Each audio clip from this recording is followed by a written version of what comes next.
I'm Martin Robson. I'm a cave diver and explorer. My life-threatening decompression sickness, or the bends, which trapped me underwater, is the subject of our book, now crowdfunding with Unbound. So in January 2012, I was the lead diver as part of a multinational expedition to a remote part of southern Russia, close to the Caucasus Mountains. The Blue Lake is over 1/4 of a kilometre deep and more than 1/4 of a kilometre wide. Millions of litres of water flow out of it every day, but there's no obvious sign of water flowing in. And many people believe that the water comes in through a hidden cave system never ever seen, which is deep inside the lake. The objective of the expedition was to discover this cave system. The dives were all very deep and very complicated, involving a lot of very high-tech equipment. On the last dive of the expedition, I was diving deeper than 700 feet, deeper than anyone had been before.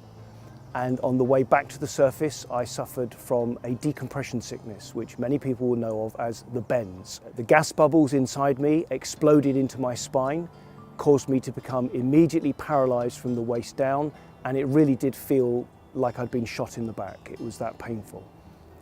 Many divers would head for the surface, but I knew that that would probably kill me. I knew that in order to live through this, I needed to descend back into the depths where the water pressure would crush the bubbles and hopefully give me enough time to figure out how to get out of the water. This led to an enormous rescue operation organised at the very highest levels of the Russian government, and an elderly Russian Navy doctor coming out of retirement to come and help to save my life. Martin's gamble to head back into the deep when the bright blue of the surface was so close at hand is counterintuitive to what most of us would do. I'm journalist and diver Cowan. The first time I heard Martin tell his story, I was fascinated by a man that could not only reach that decision, but then have the nerve to see it through when he was already critically injured. The bends is the one thing most people know about scuba diving, and alongside Martin's fight for survival is a true story of this man-made disease.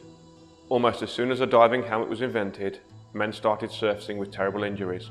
Their joints were gripped with pain and their blood bubbled until there was nothing but foam in their hearts. They died excruciating deaths. Over the years, military divers risked their lives in the deep to help science find an answer to the bends. It's one of the most secret dramas of the last 150 years.